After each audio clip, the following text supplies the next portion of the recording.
Hai, nama gue Jotong, founder dan CEO JT Production Jakarta. Nama gue Jotong, CEO dan founder dari JT Production Jakarta.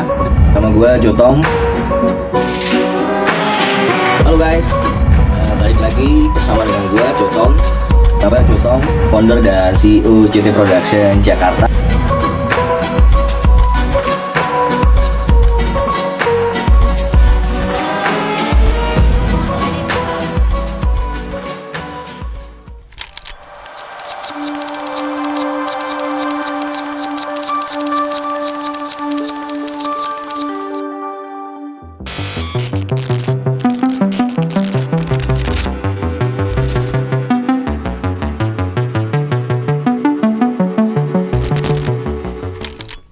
Kesalahan yang paling sering muncul ketika orang melamar kerja, let's say contoh misalnya datang ke perusahaan kami ya gitu.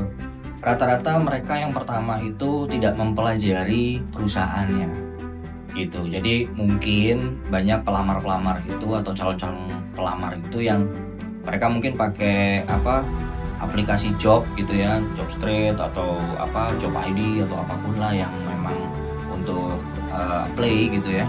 Nah itu mereka langsung broadcast gitu atau mereka langsung share tuh ke random gitu ke semua perusahaan gitu, dan akhirnya banyak yang kejadian-kejadian unik dan lucu yang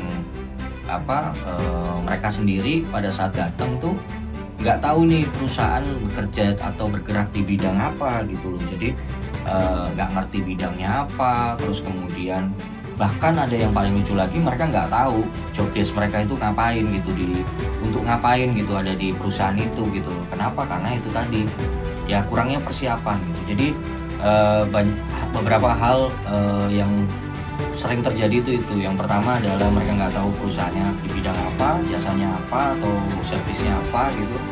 Terus kemudian mereka harus jadi apa di perusahaan itu, job desk itu. Jadi hal itu yang ngebuat akhirnya perusahaan juga bingung ya itu mau menerima atau enggak gitu dari sekian banyak calon yang pelamar gitu.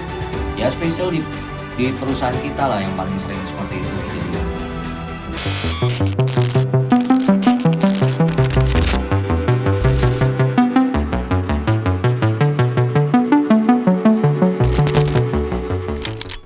Oke,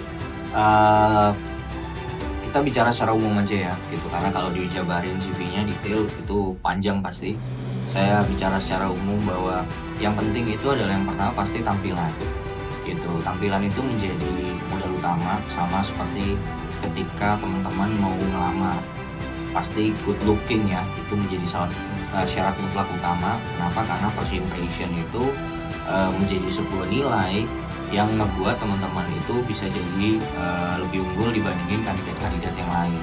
Terus kemudian tampilan dari CV-nya. Jadi tampilan dari CV itu penting sekali, dari mulai biodata itu udah pasti, terus kemudian background pendidikan, terus kemudian skill apa yang teman-teman punya itu juga harus ditampilkan gitu kan, supaya supaya perusahaan tahu bahwa teman-teman mungkin itu punya beberapa kemampuan yang mungkin di luar ekspektasi dari HRD gitu. Jadi ternyata teman-teman punya kelebihan yang lebih dari kualifikasi atau syarat untuk memasuki atau melamar di perusahaan tersebut gitu. Jadi tampilannya harus benar-benar dibuat semenarik mungkin, spesial buat jurusan atau background tertentu, apalagi seperti desainer mungkin atau editor seperti itu, karena banyak yang ke kita yang seperti itu ya.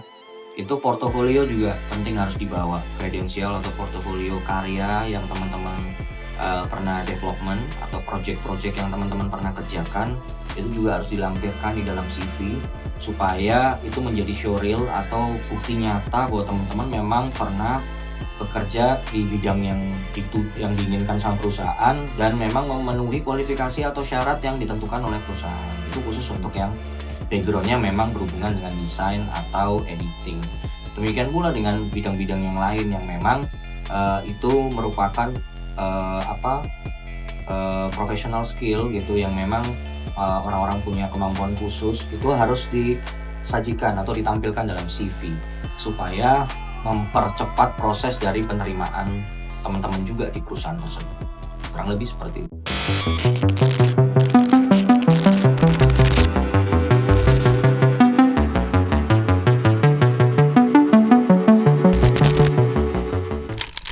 paling dinilai itu yang pasti pertama adalah attitude ya, gitu. Attitude itu terdiri dari mimik wajah pada saat berbicara, gestur badan, terus kemudian intonasi pada saat menjawab setiap pertanyaan yang diajukan.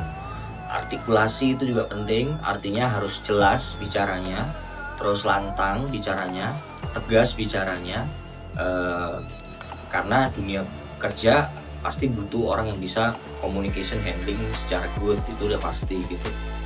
Terus kemudian bagaimana cara merespon itu juga penting, itu sebuah pertanyaan gitu ya, karena kadang-kadang banyak pertanyaan mungkin di awal itu yang sifatnya basic gitu ya, kayak misalnya introduction gitu, memperkenalkan siapa diri kamu gitu kan.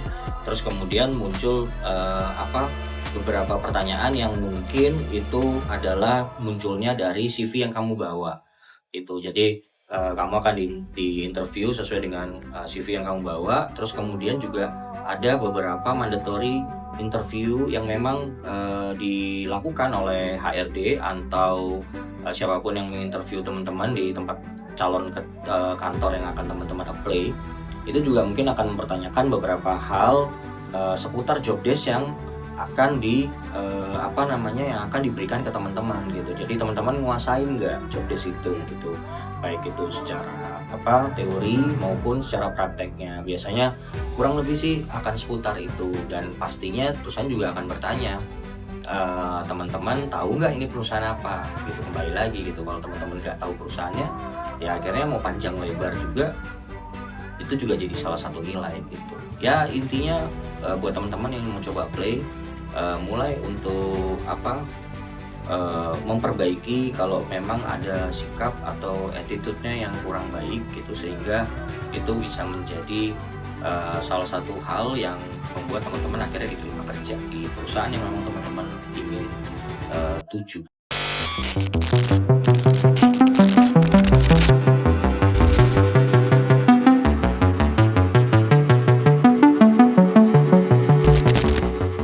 Setiap manusia itu pasti punya kelebihan dan kekurangan, tapi mempunyai kekurangan bukan berarti kita menjadi lemah di sisi yang lain.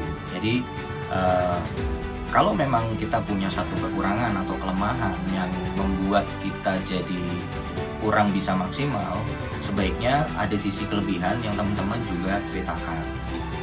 Tapi kalau memang merasa bahwa diri di sisi kelemahan itu menjadi sebuah gangguan atau halangan teman-teman, sebaiknya teman-teman juga sudah harus mempersiapkan antisipasi atau solvingnya. Sehingga jujur itu lebih baik teman-teman cerita saja bahwa memang di part itu mungkin teman-teman lemah gitu ya, tapi teman-teman punya solusi sehingga teman-teman bisa menutupi kelemahan teman-teman. Dan teman-teman juga punya kelebihan di tempat yang lain gitu kan, atau di hal yang lain, sehingga seimbang, sehingga balance gitu. Jadi jangan pernah takut untuk satu mengakui bahwa teman-teman punya kelemahan di beberapa hal tertentu, tapi juga jangan minder yang ngebuat teman-teman jadi tidak bisa mengeksplor atau menunjukkan kelebihan teman-teman yang lain.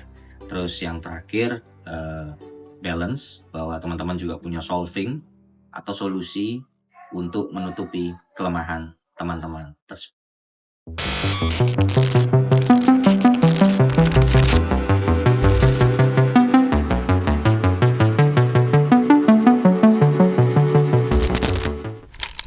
Jadi sebenarnya cari kerja itu kalau dibilang susah ya susah-susah gampang ya gitu.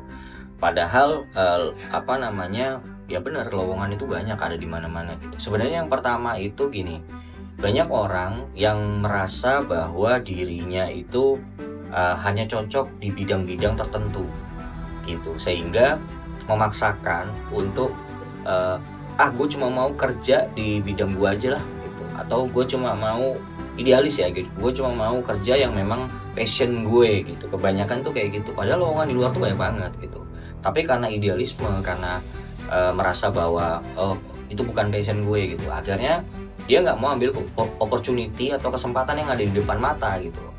Padahal dunia kerja itu bukan cuma semata-mata kita untuk cari uang, tapi dunia kerja itu juga untuk kita mendapatkan satu pengalaman.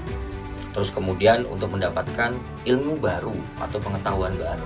Yang ketiga juga mendapatkan network, teman-teman baru, lingkungan yang baru, sehingga membuat kita jadi banyak kenalan gitu. Baru yang terakhir uang gitu loh. Jadi karena dunia kerja itu nggak selalu tentang uang, maka ya seharusnya teman-teman berubah mindset teman-teman itu. Jadi jangan ya cuma mau kerja sesuai passion kalian doang gitu, yang akhirnya ngebuat ya jadi pernyataan seperti itu, lowongannya banyak tapi kok yang kerja kok orang kok susah cari kerja. Jadi kembali lagi ke mindset teman-teman bahwa kerja itu nggak selalu tentang cari uang gitu. Jadi itu juga salah satu hal yang ngebuat akhirnya banyak lowongan yang akhirnya apa ya, kalau saya bilang ya susah juga untuk ditempati oleh orang gitu, karena ya itu tadi banyak orang yang lebih memilih passion untuk kerja di A, di B, di C gitu yang memang sesuai bidangnya, tapi ternyata slot itu penuh.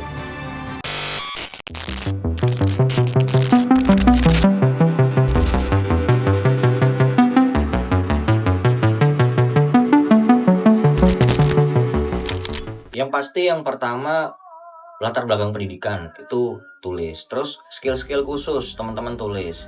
Jadi misalnya teman-teman punya kemampuan-kemampuan yang memang mungkin nggak nyambung ya, tapi dalam bidang pekerjaan, tapi mungkin justru karena kelebihan khusus itu teman-teman jadi punya nilai lebih gitu.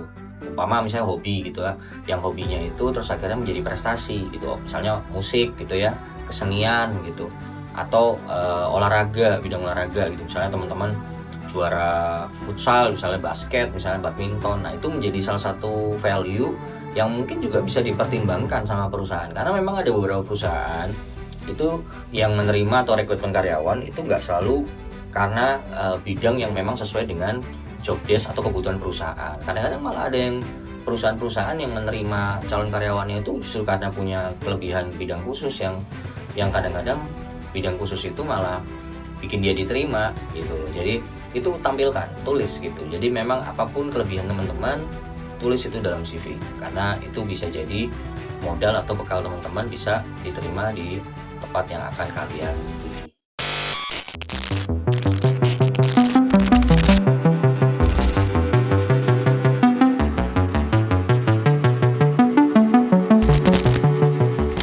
Di 5 menit pertama yang pasti dinilai itu yang pertama adalah CV ya, gitu. Bagaimana tampilan CV-nya, terus kemudian yang kedua bagaimana dia mempresentasikan CV-nya, terus yang ketiga adalah sikap atau personality dari si calon pelamar ini ketika menghadap kita atau kami yang mungkin HRD atau pemilik perusahaan gitu ya. Jadi itu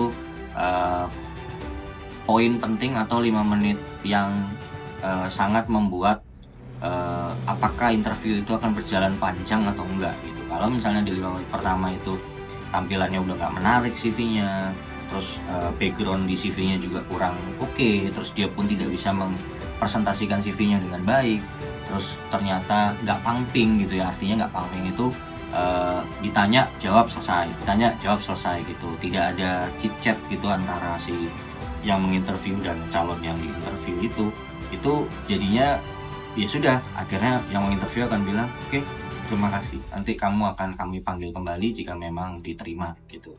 Akhirnya seperti itu. Tapi ketika asik ya nggak berasa gitu, padahal di luar masih banyak yang ngantri, tapi malah bisa sampai 15 menit, 20 menit gitu. Nggak kelar-kelar interviewnya. Kenapa? Karena terlalu asik gitu. Karena ya itu tadi gitu, 5 menit pertama itu kunci buat teman-teman play gitu. Sehingga teman-teman udah punya feeling akhirnya gitu. Kalau nyaman ya pasti lebih dari 5 menit interviewnya. Tapi kalau ternyata cuma 5 menit doang teman-teman ada di situ, ya berarti teman-teman bukan calon karyawan yang dibutuhkan oleh perusahaan tersebut gitu. Atau banyak hal yang teman-teman harus improvement dari diri teman-teman sehingga perusahaan merasa kayak teman-teman belum layak untuk diterima di perusahaan itu.